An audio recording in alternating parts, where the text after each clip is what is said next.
ग्यारस माता की कहानी।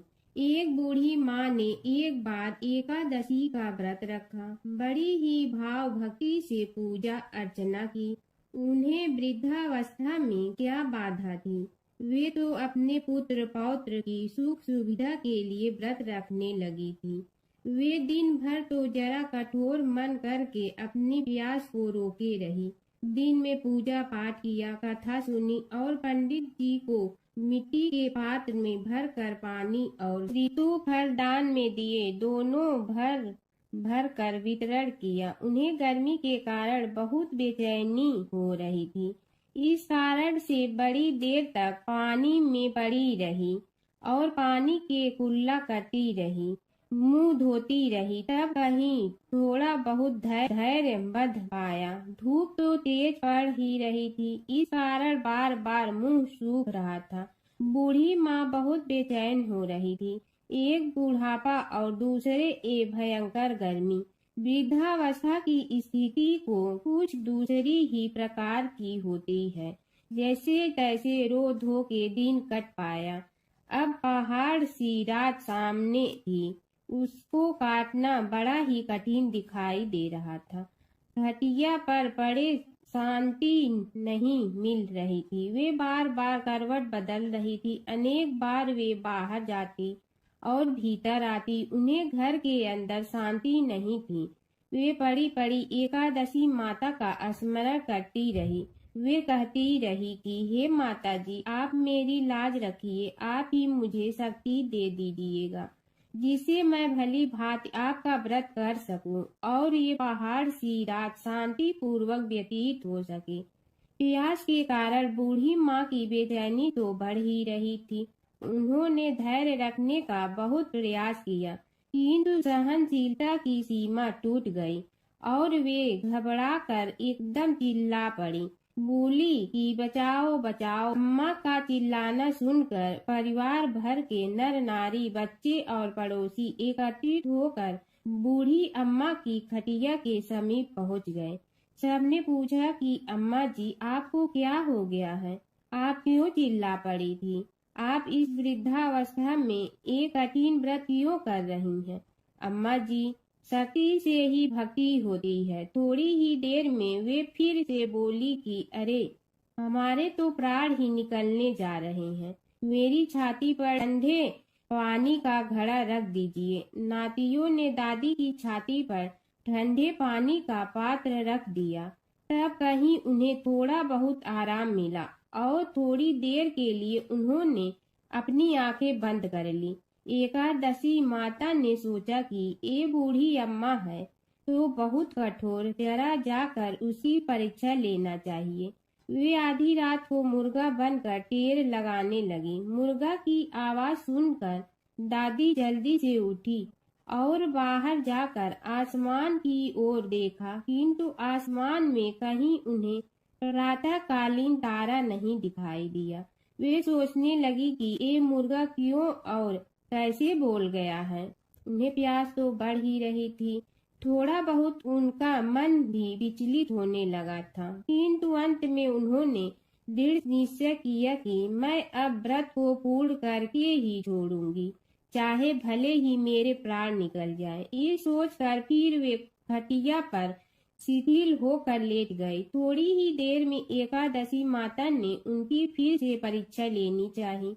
एक छोटी सी बालिका एक गिलास में शरबत लेकर उनके सिरहाने खड़ी हो गई और जोर से बोली कि दादी जी, सवेरा हो गया है, आप हाथ मुंह धोकर शरबत पी लीजिए। पहले तो शरबत का गिलास देखकर उनका मन ललचाने लगा, किंतु अचानक व्रत का स्मरण हो आया और उन्होंने सोचा कि मैं किसी भी प्रकार से अभी शरबत नहीं पी सकती हूँ और वे शांति पूर्वक अपनी घटिया पर लेट गई। फिर थोड़ी ही देर में उन्हें ऐसा लगा कि जैसे किसी ने उन्हें पानी के कुएं में पटक दिया हो। वे बड़ी देर तक उस कुएं में हाथ पांव चलाती रही, किंतु उन्होंने अपने मुंह में पानी की एक बूंद भी नहीं जाने दी और वे दृढ़ता पूर्वक अपना व्रत पालती रही। थोड़ी ही देर में न जाने कहां से सामने आग जलने लगी, जिससे भारी गर्मी पड़ने लगी। प्यास के कारण प्राण निकलने लगे, किंतु बूढ़ी अम्मा का कुछ भी नहीं बिगड़ पाया।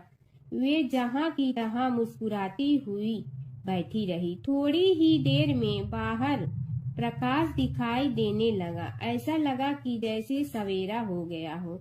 बूढ़ी अम्मा ने जब बाहर निकल कर देखा तो समझ गई कि अभी सवेरा होने में 3-4 घंटे की देरी है।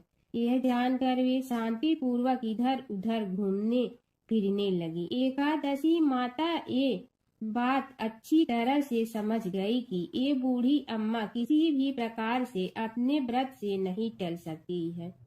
वे उनके सत्य व्रत को अच्छी तरह से समझ गई। सवेरा होते ही बूढ़ी माँ ने स्नान किया, भगवान का पूजन पाठ किया, एकादशी माता की कथा सुनी, ब्राह्मणों को दक्षिणा देकर भोजन कराया। तब कहीं उन्होंने जल ग्रहण किया। कन्याओं को भोजन कराने के बाद अम्मा ने भोजन किया। उस श्रेष्ठ व्रत के प्रताप से बूढ़ी अम्मा की आयु में वृद्धि हो गई। उनका घर परिवार हरा भरा हो गया। घर में अब उनके कोई अभाव नहीं रहता। वे हर तरह के सुख साधनों से संपन्न हो गई। नाती नतीनों से उनका घर भर गया और वे उसी दिन से 12 महीने की एकादशी का व्रत करने लगी। एकादशी माता के व्रत के प्रताप से इस संसार में हर प्रकार के सुख भोग कर अंत में वैकुंठ धाम को चली गई। ऐसा है तुरंत फल देने वाला एकादशी माता का व्रत। भगवान विष्णु और नारद की कथा। एक बार नारद मुनि जी ने भगवान विष्णु जी से पूछा, हे भगवान, आपका इस समय सबसे प्रिय भक्त कौन है? अब विष्णु तो भगवान हैं, सो झट से समझ गए अपने भक्त नारद मुनि की बात और मुस्कुरा कर बोले, मेरा सबसे प्रिय भक्त उस गांव का एक किसान है। यह सुनकर नारद मुनि जी थोड़ा निराश हुए और फिर से एक प्रश्न किया, हे भगवान, आपका बड़ा भक्त तो मैं हूँ, तो फिर सबसे प्रिय क्यों नहीं? भगवान विष्णु जी ने नारद मुनि जी से कहा, इसका जवाब तो तुम खुद ही दोगे। जाओ, एक दिन उसके घर रहो और फिर सारी बात मुझे बताना। नारद मुनि जी सुबह सवेरे मुंह अंधेरे उस किसान के घर पहुंच गए। देखा अभी अभी किसान जगा है और उसने अब सबसे पहले अपने जानवरों को चारा देता, फिर मुंह धोता, दैनिक कार्यों से निवृत्त होता, जल्दी जल्दी भगवान का नाम लिया, रूखी सूखी रोटी खाकर जल्दी जल्दी अपने खेतों पर चला गया। सारा दिन खेतों में काम किया और शाम को वापस घर आया। जानवरों को अपनी जगह बांधा, उन्हें चारा पानी डाला, हाथ धोया, मुंह धोया, फिर थोड़ी देर भगवान का नाम लिया, फिर परिवार के संग बैठकर खाना खाया और कुछ बातें की और फिर से सो गया।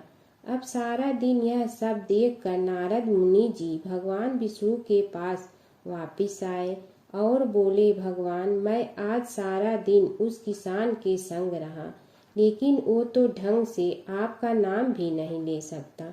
उसने थोड़ी देर सुबह, थोड़ी देर शाम को और भी जल्दी जल्दी आपका ध्यान किया और मैं तो 24 घंटे सिर्फ आपका ही नाम जपता हूँ। क्या आपका सबसे प्रिय भक्त वो गरीब किसान ही है? भगवान विष्णु जी ने नारद की बात सुनकर कहा, अब इसका जवाब भी तुम मुझे खुद ही देना। और भगवान विष्णु जी ने एक कलश अमृत से भरा नारद मुनि को थमाया और बोले, इस कलश को लेकर तुम तीनों लोकों की परिक्रमा कर के आओ, लेकिन ध्यान रहे अगर एक बूंद भी अमृत नीचे गिरा तो तुम्हारी सारी भक्ति और पुण्य नष्ट हो जाएगी। नारद मुनि तीनों लोकों की परिक्रमा करके जब भगवान विष्णु के पास वापस आए तो खुश होकर बोले, भगवान, मैंने एक बूंद भी अमृत नीचे नहीं गिरने दिया। विष्णु भगवान ने पूछा, और इस दौरान तुमने मेरा नाम कितना बार लिया, मेरा स्मरण कितनी बार किया? तो नारद बोले, अरे भगवान जी, मेरा तो सारा ध्यान इस अमृत पर था, फिर आपका ध्यान कैसे करता? भगवान विष्णु ने कहा, हे नारद, देखो उस किसान को, वो अपना कर्म करते हुए भी नियमित रूप से मेरा स्मरण करता है, क्योंकि जो अपना कर्म करते हुए भी मेरा जाप करे वो ही मेरा सबसे प्रिय भक्त है। तुम तो सारे दिन खाली बैठे ही जप करते हो, और जब तुम्हें कर्म दिया तो मेरे लिए तुम्हारे पास समय ही नहीं था। तो नारद मुनि सब समझ गए और भगवान के चरण पकड़ कर बोले, हे भगवान, आपने मेरा अहंकार तोड़ दिया, आप धन्य हैं। समय की बात है कि विष्णु भगवान का विवाह लक्ष्मी जी के साथ निश्चित हो गया।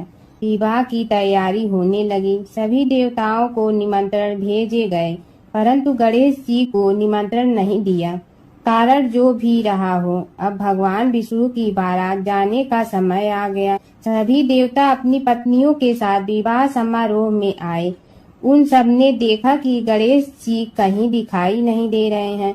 तब वे आपस में चर्चा करने लगे कि क्या गणेश जी को कोई न्योता नहीं दिया है, या स्वयं गणेश जी ही नहीं आए हैं। सभी को इस बात पर आश्चर्य होने लगा। तभी सबने विचार किया कि विष्णु भगवान से ही इसका कारण पूछा जाए। विष्णु भगवान से पूछने पर उन्होंने कहा कि हमने गणेश जी के पिता भोलेनाथ महादेव को न्योता भेजा है। यदि गणेश जी अपने पिता के साथ आना चाहते हैं तो आ जाते, अलग से न्योता देने की कोई आवश्यकता भी नहीं थी। दूसरी बात यह है कि उनको 1.25 मन मूंग, 1.25 मन चावल, 1.25 मन घी और 1.25 मन लड्डू का भोजन दिन भर में चाहिए। यदि गणेश जी नहीं आएंगे तो कोई बात नहीं, दूसरे के घर जाकर इतना सारा खाना पीना अच्छा भी नहीं लगता। इतनी वार्ता कर ही रहे थे कि किसी एक ने सुझाव दिया, यदि गणेश जी आ भी जाए तो उनके द्वारपाल बनाकर बैठा देंगे कि आप घर की याद रखना। आप तो चूहे पर बैठकर धीरे धीरे चलोगे तो बारात से बहुत पीछे रह जाओगे। यह सुझाव भी सबको पसंद आ गया, तो विष्णु भगवान ने भी अपनी सहमति दे दी। होना क्या था कि इतने में गणेश जी वहां आ पहुंचे और उन्हें समझा बुझाकर घर की रखवाली करने बैठा दिया गया। बारात चल रही थी, तब नारद जी ने देखा कि गणेश जी तो दरवाजे पर ही बैठे हुए हैं। तो वे गणेश जी के पास गए और रुकने का कारण पूछा। गणेश जी कहने लगे कि विष्णु भगवान ने मेरा बहुत अपमान किया है। नारद जी ने कहने लगे कि अपनी मूसक देना को आगे भेज दे तो वह रास्ता खोद देगी, जिससे उनके वाहन धरती में धंस जाएंगे। तब आपको सम्मान पूर्वक बुलाना पड़ेगा। अब तो गणेश जी ने अपनी मूसक सेना जल्दी से आगे भेज दी और सेना ने जमीन पोली कर दी। जब बारात वहां से निकली तो रथों के पहिए धरती में धंस गए। लाख कोशिश करे परंतु पहिए नहीं निकले। सभी ने अपने अपने उपाय किए, परंतु पहिए तो नहीं निकले, बल्कि जगह जगह से टूट गए। किसी की समझ में नहीं आ रहा था कि अब क्या किया जाए। तब तो नारद जी ने कहा, आप लोगों ने गणेश जी का अपमान करके अच्छा नहीं किया। यदि उन्हें मना कर लाया जाए तो आपका कार्य सिद्ध हो सकता है और यह संकट टल सकता है। शंकर भगवान ने अपने दूत नंदी को भेजा और वे गणेश जी को लेकर आए। गणेश जी का आदर सम्मान के साथ पूजन किया। तब कहीं रथ के पहिए निकले। अब रथ के पहिए निकल के परंतु टूट गए तो उन्हें सुधारे गए। पास के खेत में खाती काम कर रहा था, उसे बुलाया गया। खाती अपना कार्य करने के पहले श्री गणेशाय नमः कहकर गणेश जी की वंदना मन ही मन करने लगा। देखते ही देखते खाती ने सभी पहियों को ठीक कर दिया। तब खाती कहने लगा कि हे देवताओं, आपने सर्वप्रथम गणेश जी को नहीं मनाया होगा और न ही उनकी पूजन की होगी, इसीलिए तो आपके साथ यह संकट आया है। हम तो मूर्ख अज्ञानी हैं, फिर भी पहले गणेश जी को पूजते हैं, उनका ध्यान करते हैं। आप लोग तो देवतागण हैं, फिर भी आप गणेश जी को कैसे भूल गए? अब आप लोग भगवान श्री गणेश जी की जय बोल कर जाएं तो आपके सब काम बन जाएंगे और संकट कट जाएंगे। ऐसा कहते हुए बारात वहां से चल दी और विष्णु भगवान को लक्ष्मी जी के साथ विवाह संपन्न करा के सभी सकुशल घर लौट आए। हे गणेश जी महाराज, आपने विष्णु को जैसे कारज सारियो ऐसे कारज सबको सिद्ध कर दो। बोलो गजानन भगवान की जय। प्राचीन काल की बात है। एक नगर में धर्मपाल नाम का एक निर्धन किंतु अत्यंत धर्मनिष्ठ व्यक्ति रहता था। वह न तो अधिक पूजा पाठ जानता था और न ही उसके पास धन था, परंतु उसके हृदय में भगवान विष्णु के प्रति अपार श्रद्धा थी। प्रतिदिन प्रातः स्नान कर भगवान विष्णु का स्मरण करता और तुलसी दल अर्पित करता। तब भी वह हरि नाम का जाप करता रहता। एक दिन किसी कारणवश वह पूजा न कर सका। मन में ग्लानि हुई और रात को उसने भगवान विष्णु से क्षमा याचना की। उसी रात उसे स्वप्न में विष्णु ने दर्शन दिए और कहा, हे भक्त, जो भी व्यक्ति श्रद्धा से मेरा स्मरण करता है मैं उसके सभी पाप हर लेता हूँ। भक्ति में विधि नहीं भाव प्रधान होता है। कुछ समय बाद धर्मपाल के जीवन की सभी कठिनाइयाँ दूर हो गई। उसके घर में सुख शांति और समृद्धि आ गई। अंत समय में उसे वैकुंठ लोक की प्राप्ति हुई। विष्णु भगवान की कथा। एक नगर में एक सेठ व एक सेठानी रहते थे और सेठानी रोज विष्णु भगवान की पूजा करती थी। सेठ को उसका पूजा करना बिल्कुल अच्छा नहीं लगता था। इसी वजह से एक दिन सेठ ने सेठानी को घर से निकाल दिया। घर से निकलने पर वह जंगल की ओर गई तो देखा 4 आदमी मिट्टी खोदने का काम कर रहे थे। उसने कहा कि मुझे नौकरी पर रख लो। उन्होंने उसे रख लिया, लेकिन मिट्टी खोदने से सेठानी के हाथों में छाले पड़ गए और उसके बाल भी उड़ गए। वह आदमी कहते हैं कि बहन, लगता है तुम किसी अच्छे घर की महिला हो। तुम्हें काम करने की आदत नहीं है। तुम एक काम रहने दो और हमारे घर का काम कर लिया करो। वह चारों आदमी उसे अपने साथ घर ले गए और वह 4 मुट्ठी अनाज लाते और सभी बांट कर खा लेते। एक दिन सेठानी ने कहा कि कल से 8 मुट्ठी अनाज लाना। अगले दिन वह 8 मुट्ठी अनाज लाए और सेठानी पड़ोसन से आग मांग लाई। उसने भोजन बनाया, विष्णु भगवान को भोग लगाया, फिर सभी को खाने को दिया। सारे भाई बोले कि बहन, आज तो भोजन बहुत स्वादिष्ट बना है। सेठानी ने कहा कि भगवान का जूठा है तो स्वाद तो होगा ही। सेठानी के जाने के बाद सेठ भूखा रहने लगा और आस पड़ोस के सारे लोग कहने लगे कि ये तो सेठानी के भाग्य से खाता था। एक दिन सेठ अपनी सेठानी को ढूंढने चल पड़ा। उसने ढूंढते हुए वह भी उस जंगल में पहुंच गया जहां वह चारों आदमी मिट्टी खोद रहे थे। सेठ ने उन्हें देखा तो कहा कि भाई, मुझे भी काम पर रख लो। उन आदमियों ने उसे काम पर रख लिया, लेकिन मिट्टी खोदने से उसके भी हाथों में छाले पड़ गए और बाल उड़ने लगे। उसकी यह हालत देख चारों बोले कि तुम्हें काम की आदत नहीं है, तुम हमारे साथ चलो और हमारे घर में रह लो।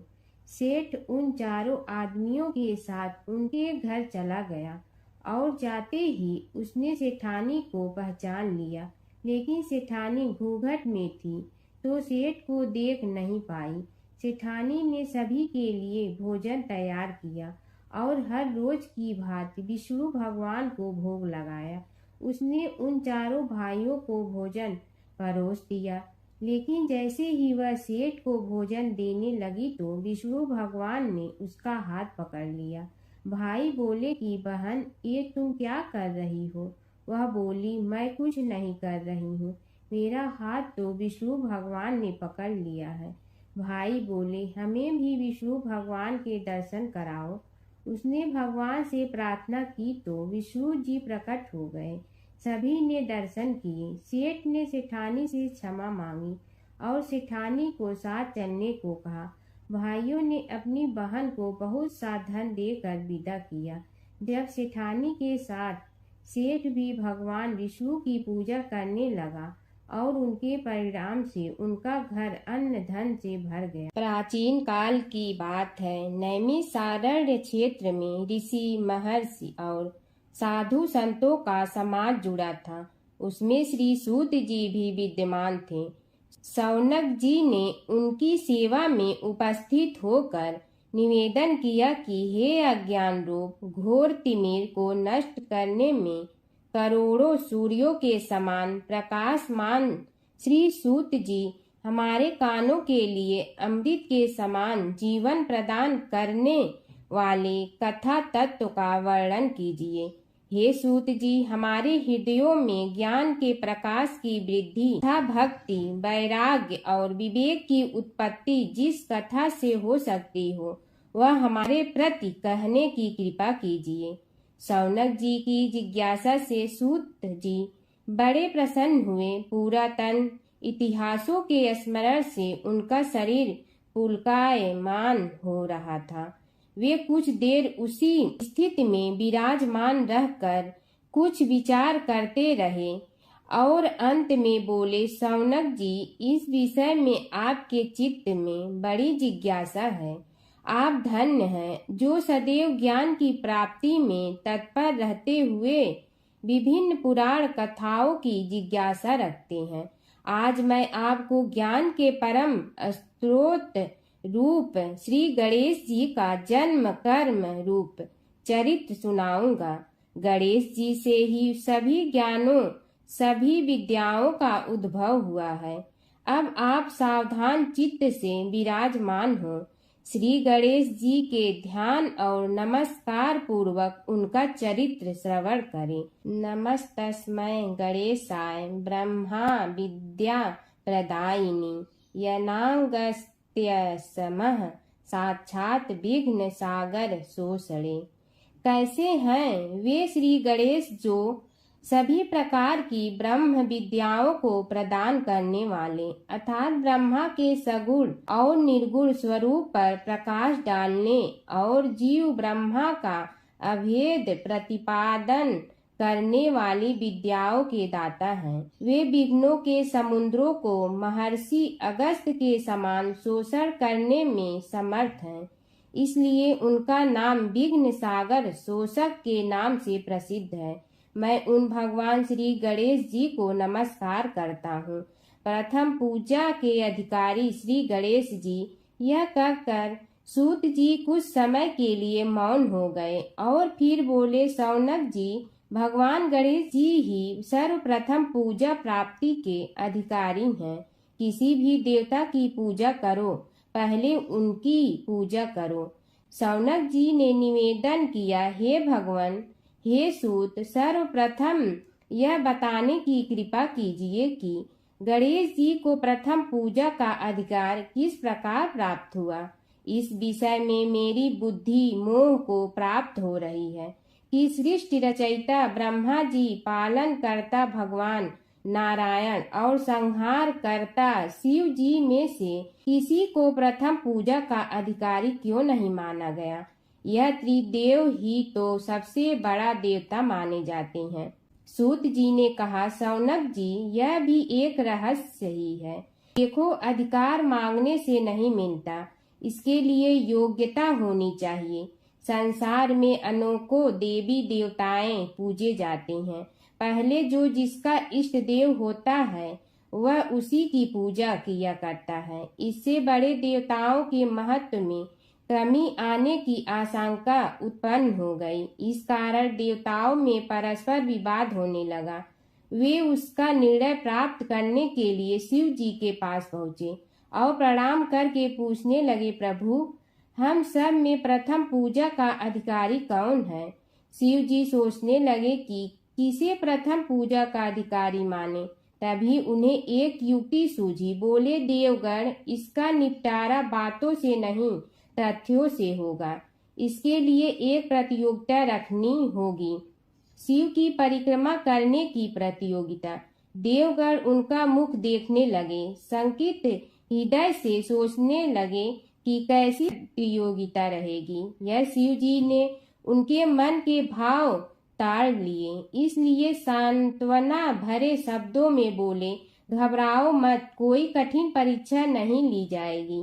बस इतना ही कि सभी अपने अपने वाहनों पर चढ़कर संसार की परिक्रमा करो और फिर यहाँ लौट आओ।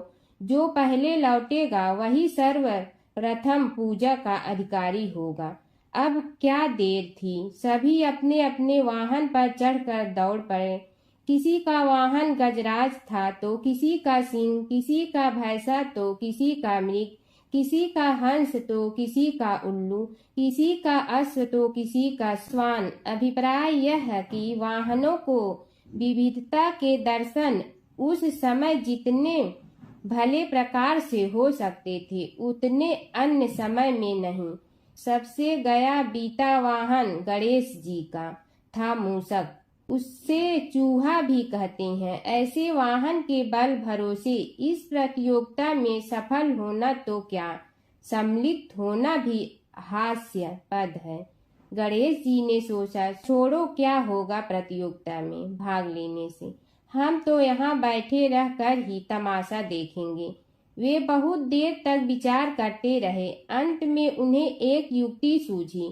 शिव जी स्वयं ही जगदाता हैं, यह संसार उन्हीं का प्रतिबिंब है, तब क्यों न इन्हीं की परिक्रमा कर ली जाए। इनकी परिक्रमा करने से ही संसार की परिक्रमा हो जाएगी। ऐसा निश्चय कर उन्होंने मूषक पर चढ़कर शिव जी की परिक्रमा की और उनके समक्ष जा पहुँचे। शिव जी ने कहा, तुमने परिक्रमा पूर्ण कर ली? उन्होंने उत्तर दिया, जी हाँ। शिव जी सोचने लगे कि इसे तो यहीं घूमते हुए देखा, फिर परिक्रमा कैसे कराया। देवताओं का परिक्रमा करके लौटना आरंभ हुआ और उन्होंने गणेश जी को वहां बैठे देखा तो माथा ठनक गया। फिर भी साहस करके बोले, अरे तुम विश्व की परिक्रमा के लिए नहीं गए? गणेश जी ने कहा, अरे मैं कब का यहाँ आ गया। देवता बोले, तुम्हें तो कहीं भी नहीं देखा। गणेश जी ने उत्तर दिया, देखते कहाँ से, समस्त संसार शिव जी में विद्यमान है। इनकी परिक्रमा करने से ही संसार की परिक्रमा पूर्ण हो गई। सूत जी बोले, शौनक, इस प्रकार गणेश जी ने अपनी बुद्धि के बल पर ही विजय प्राप्त कर ली। उनका कथन सत्य था, इसलिए कोई विरोध करता भी तो कैसे। बस उसी दिन से गणेश जी की प्रथम पूजा होने लगी। सूत जी बोले, हे शौनक जी, यह एक तथ्य है कि गणेश जी ही उसके पात्र हैं।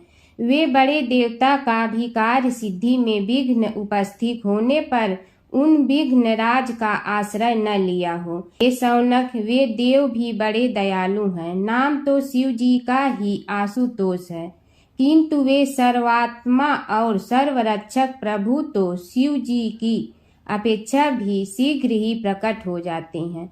उनका भक्त कभी किसी संकट में नहीं पड़ता। यदि प्रारब्ध वशात कभी किसी विपत्ति में पड़ भी जाता है तो गणेश्वर की उपासना करने पर उनके अनुग्रह से उनके समस्त दुख दूर होकर परम सुख की प्राप्ति होती है।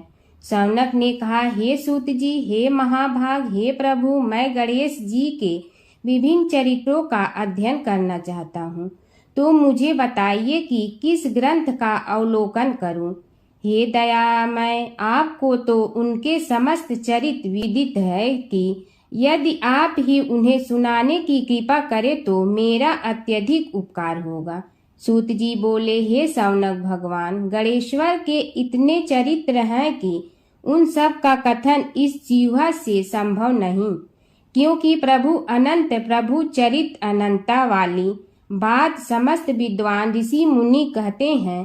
फिर भी गणेश जी प्रथम पूजा के अधिकारी होने के कारण समस्त देव चरित्रों में जुड़े हुए हैं, इसलिए उनका प्रभाव भी सर्वाधिक व्यापक है। हे मुने, हे शौनक, वे भगवान सर्व समर्थ हैं। वे सभी का तिरस्कार करने में समर्थ हैं, किंतु उनका तिरस्कार कोई भी नहीं कर सकता।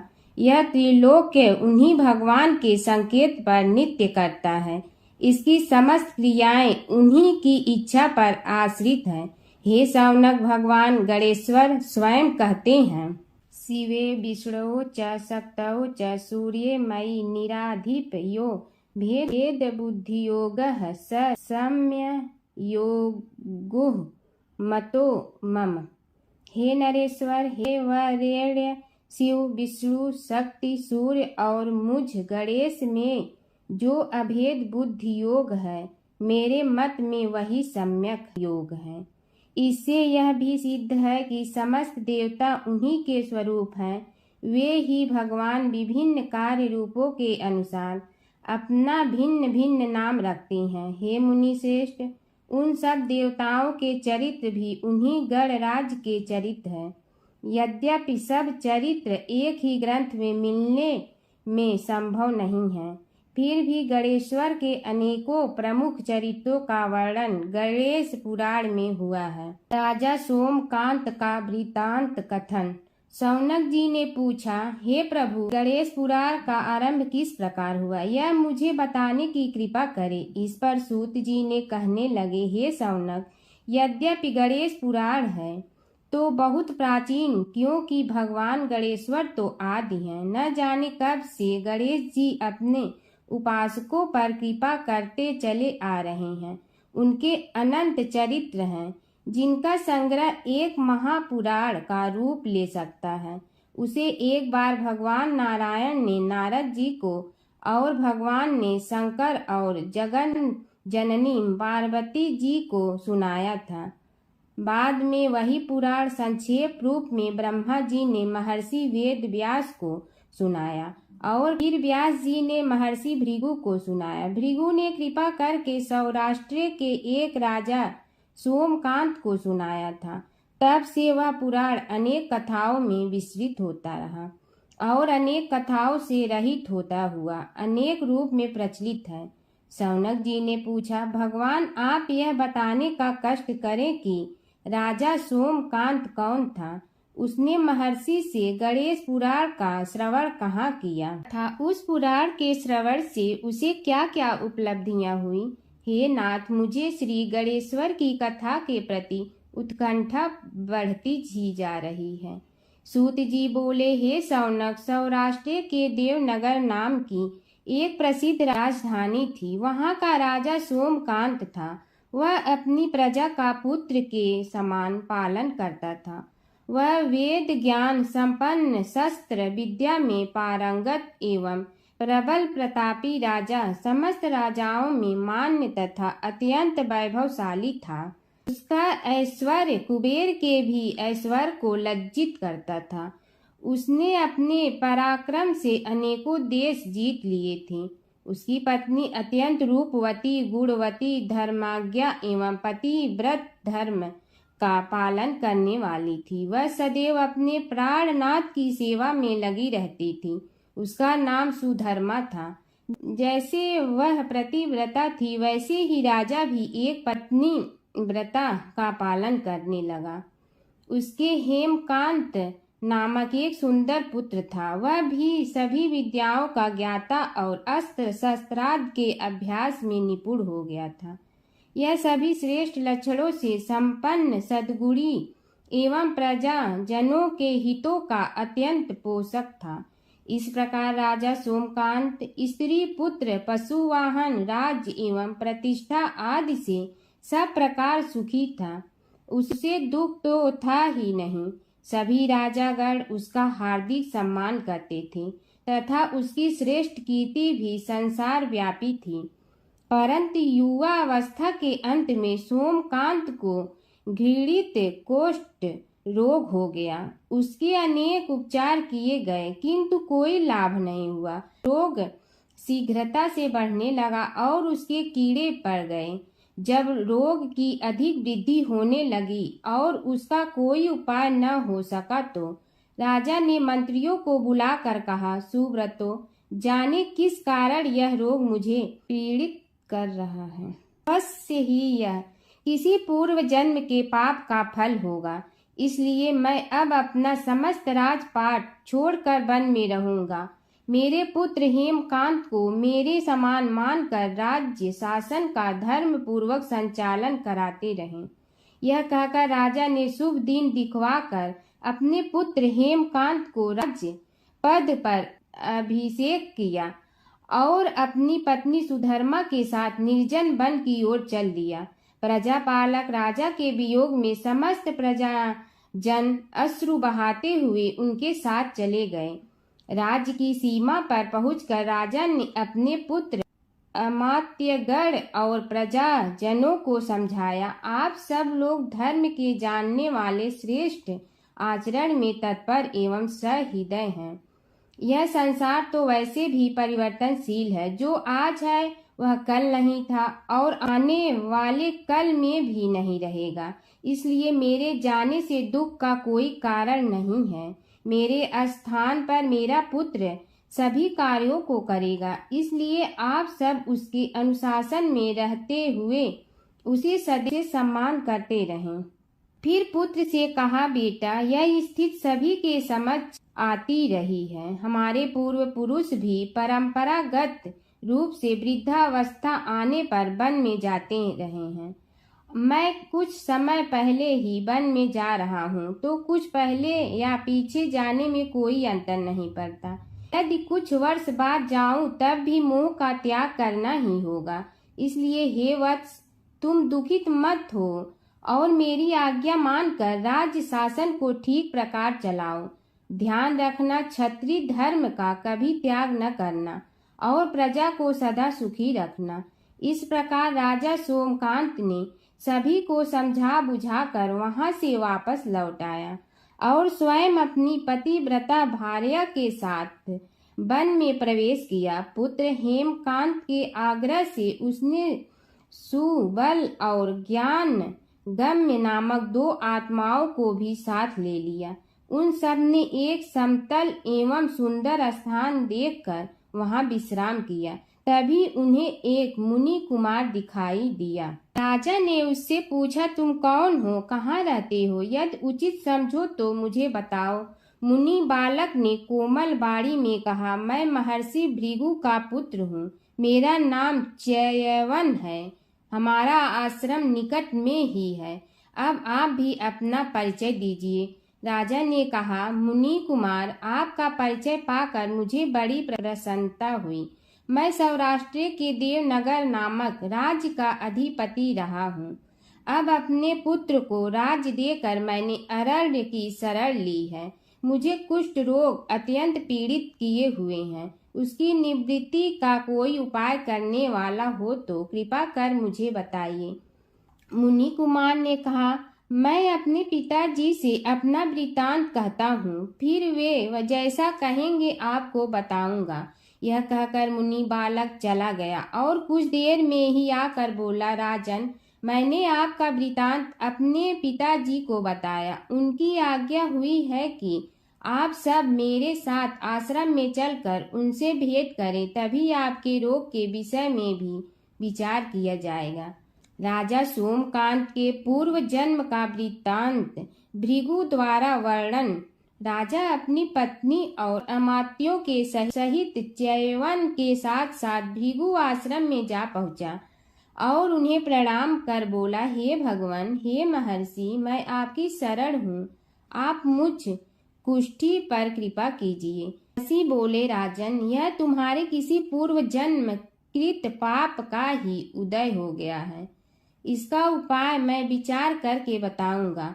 आज तो तुम सब स्नान आज से निवृत्त होकर रात्रि विश्राम करो। महर्षि की आज्ञा अनुसार सबने स्नान भोजन आदि के उपरांत रात्रि व्यतीत की और प्रातः काल स्नान आदि नित्य कर्मों से निवृत्त होकर महर्षि की सेवा में उपस्थित हुए।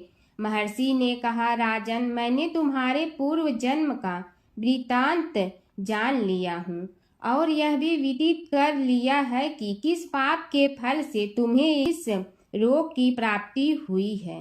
यदि तुम चाहो तो उसे सुना दूं। राजा ने हाथ जोड़कर निवेदन किया, बड़ी कृपा होगी मुनिनाथ, मैं उसे सुनने के लिए उत्कंठित हूँ। महर्षि ने कहा, तुम पूर्व जन्म में एक धनवान वैश्य के लाडले पुत्र थे। वह वैश्य विंध्याचल के निकट कौलहार नामक ग्राम में निवास करता था। उसकी पत्नी का नाम सुलोचना था। तुम उसी वैश्य दंपत के पुत्र हुए। तुम्हारा नाम कामद था। तुम्हारा लालन पालन बड़े लाड चाव से हुआ। उन्होंने तुम्हारा विवाह एक अत्यंत सुंदरी वैश्य कन्या से कर दिया था, जिसका नाम कुटुम्बिनी था। यद्यप तुम्हारी भार्या सुशीला थी और तुम्हें सदैव धर्म में निरत देखना चाहती थी, किंतु तुम्हारा स्वभाव वासनांध होने के कारण दिन प्रतिदिन उज्जवल होता जा रहा था। किंतु माता पिता भी धार्मिक थे, इसलिए उनके सामने तुम्हारी उज्ज्वलता दबी रही। परंतु माता पिता की मृत्यु के बाद तुम निरंकुश हो गए और अपनी पत्नी की बात भी नहीं मानते थे। तुम्हें अनाचार में प्रवृत्त देखकर उसे दुख होता था, तो भी उसका कुछ बस न चलता था। तुम्हारी उन्मत्तता चरम सीमा पर थी। अपनों से भी द्वेष और क्रूरता का व्यवहार किया करते थे। हत्या आदि कराते थे। तुम्हारे लिए सामान्य बात हो गई। पीड़ित व्यक्तियों ने तुम्हारे विरुद्ध राजा से पुकार की। अभियोग चला और तुम्हें राज्य की सीमा से भी बाहर चले जाने का आदेश हुआ। तब तुम घर छोड़कर किसी निर्जन वन में रहने लगे। उस समय तुम्हारा कार्य लोगों को लूटना और हत्या करना ही रह गया।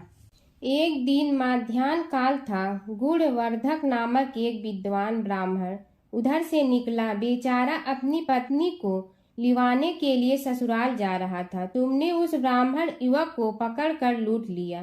प्रतिरोध करने पर उसे मारने लगे तो वह चित्कार करने लगा, मुझे मत मार, मत मार। देख, मेरा दूसरा विवाह हुआ है। मैं पत्नी को लेने के लिए जा रहा हूँ। किंतु तुम तो क्रोधवश में ऐसे लीन हो रहे थे कि तुमने उसकी बात सुनकर भी नहीं सुनी। जब उसे मारने लगे तो उसने श्राप दे दिया, अरे हत्यारे, मेरी हत्या के पाप से तो सहस्त्र कल्प तक घोर नरक भोगोगे। तुमने उसकी कोई चिंता न की और सिर काट लिया। राजन, तुमने ऐसी ऐसी एक नहीं बल्कि अनेक निरीह हत्याएं की थी, जिनकी गणना करना भी पाप है। इस प्रकार इस जन्म में तुमने घोर पाप कर्म किए थे, किंतु बुढ़ापा आने पर जब अशक्त हो गए तब तुम्हारे साथ जो क्रूर कर्मा थे वे भी किनारा कर गए। उन्होंने सोच लिया कि अब तो इसे खिलाना भी पड़ेगा, इसलिए मरने दो यहीं।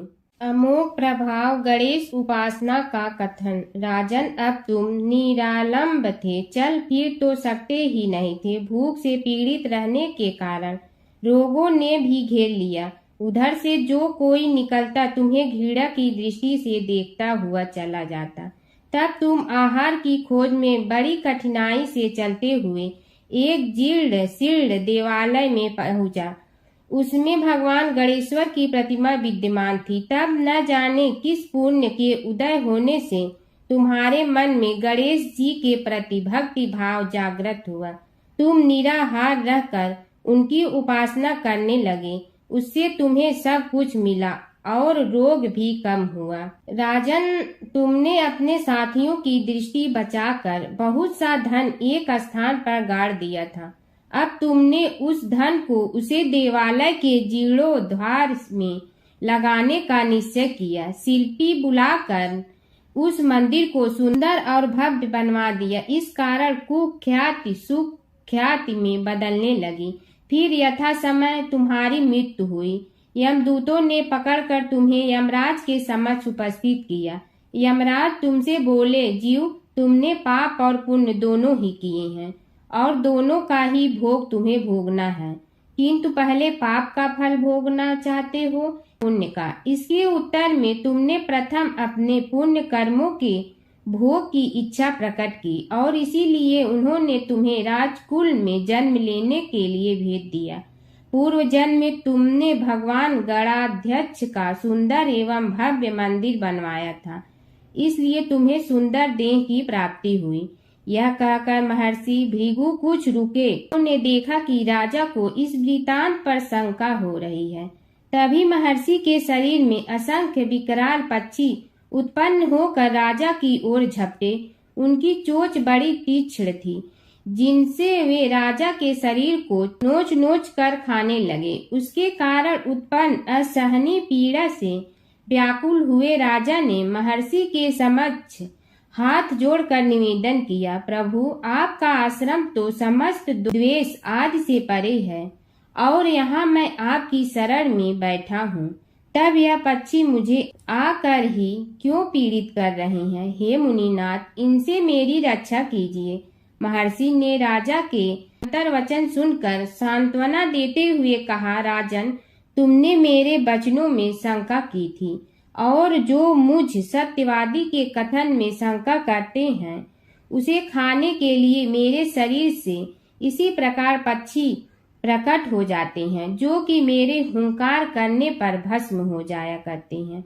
यह कर महर्षि ने हुंकार की और तभी वे समस्त पक्षी भस्म हो गए। राजा श्रद्धावनत होकर उनके समक्ष अश्रुपात करता हुआ बोला, प्रभु, अब आप पाप से मुक्त होने का उपाय कीजिए। महर्षि ने कुछ विचार कर कहा, राजन, तुम पर भगवान गणेश्वर की कृपा सहज रूप से है और वे ही प्रभु तुम्हारे पापों को भी दूर करने में समर्थ हैं। इसलिए तुम उनके पाप नाशक चरित्रों का श्रवण करो। गणेश पुराण में उनके चरित्रों का भले प्रकार वर्णन हुआ है, अतएव तुम श्रद्धा भक्ति पूर्वक उसी को सुनने में चित्त लगाओ। राजा ने प्रार्थना की, महामुनि, मैंने गणेश पुराण का नाम भी आज तक नहीं सुना, तो उनके सुनने का सौभाग्य कैसे प्राप्त कर सकूंगा? हे नाथ, आपसे अधिक ज्ञानी और प्रकांड विद्वान और कौन हो सकता है? आप ही मुझ पर कृपा कीजिए। महर्षि ने राजा की दीनता देखकर उसके शरीर पर अपने कमंडल का मंत्रपूत जल छिड़का। तभी राजा को एक छींक आई और नासिका से एक अत्यंत छोटा काले वर्ण का पुरुष बाहर निकल आया। देखते देखते वह बढ़ गया। उसके भयंकर रूप को देखकर राजा कुछ भयभीत हुआ, किंतु समस्त आश्रमवासी वहां से भाग गए। वह पुरुष महर्षि के समक्ष हाथ जोड़कर खड़ा हो गया। उन्हें उसकी ओर देखा और कुछ उच्च स्वर में बोले, तू कौन है? क्या चाहता है? वह बोला, मैं साक्षात पाप हूँ। समस्त पापियों के शरीर में मेरा निवास है। आपके मंत्रपूत जल के स्पर्श से मुझे विवश होकर राजा के शरीर से बाहर निकलना पड़ा है।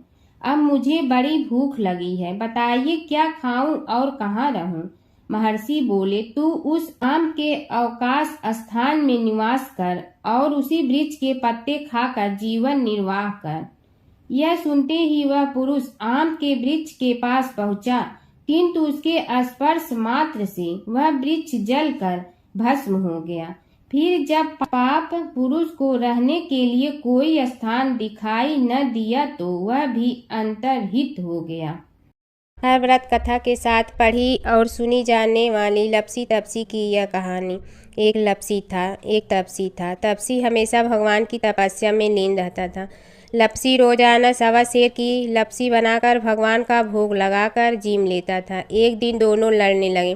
तपसी बोला, मैं रोज भगवान की तपस्या करता हूँ, इसलिए मैं बड़ा हूँ। लपसी बोला, मैं रोज भगवान को सवा सेर लपसी का भोग लगाता हूँ, इसलिए मैं बड़ा हूँ।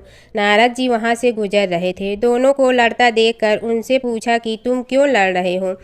तपसी ने खुद के बड़ा होने का कारण बताया और लपसी ने अपना कारण बताया। नारद जी बोले, तुम्हारा फैसला मैं करूँगा। दूसरे दिन लपसी और तपसी नहाकर अपनी रोज की भक्ति करने आए तो नारद जी ने छुपकर 1.25 करोड़ की एक एक अंगूठी उन दोनों के आगे रख दी। तपसी की नज़र उस अंगूठी पर पड़ी जो उसने चुपचाप अंगूठी उठाकर अपने नीचे दबा ली।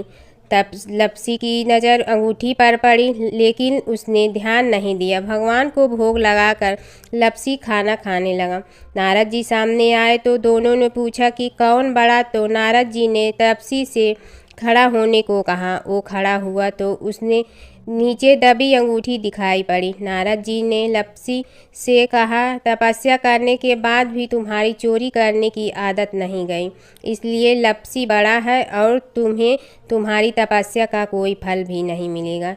तपसी शर्मिंदा होकर माफ़ी मांगने लगा। उसने नारद जी से पूछा, मुझे मेरी तपस्या का फल कैसे मिलेगा? नारद जी ने कहा, यदि कोई गाय और कुत्ते की रोटी नहीं बनाएगा तो फल तुम्हें मिलेगा। यदि कोई ब्राह्मण को भोजन करवा कर दक्षिणा नहीं देगा तो फल तुम्हें मिलेगा। यदि कोई साड़ी के साथ ब्लाउज नहीं देगा तो फल तुझे मिलेगा। यदि कोई दिए से दिया जलाएगा तो फल तुम्हें मिलेगा।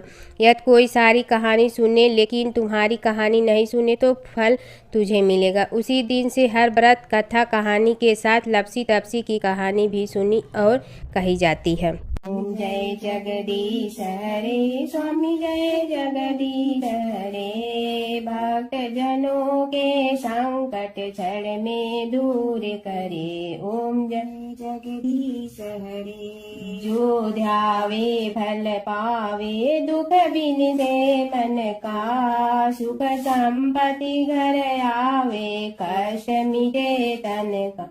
ओम जय जगदीश हरे, मात पिता तुम मेरे, शरण कहूँ किसकी, तुम विनय और न दूजा, आस करूँ जिसकी। ओम जय जगदीश हरे, तुम पूर्ण परमात्मा, तुम अंतर्यामी, पार ब्रह्म परमेश्वर, तुम सबके स्वामी। ओम जय जगदीश हरे, तुम बिंदा के सागर, तुम पालन करता, मैं मूरख कल काम, कृपा करो भरता। ओम जय जगदीश हरे, तुम हो ये कय गोचर, सबके प्राणपति, किस विधि मिलूं दया में, तुमको मैं कुमति। ओम जय जगदीश हरे, दीन बंधु दुख हरता, तुम रक्षक मेरे, अपने हाथ उठाओ द्वार पड़ा तेरे। ओम जय जगदीश हरे, विषय विकार मिटा, पाप हरो देवा, श्रद्धा भक्ति बढ़ाओ, संतन की सेवा। ओम जय जगदीश हरे, तन मन धन सब तेरा, स्वामी सब कुछ है तेरा, तेरा तुझको अर्पण क्या लागे मेरा।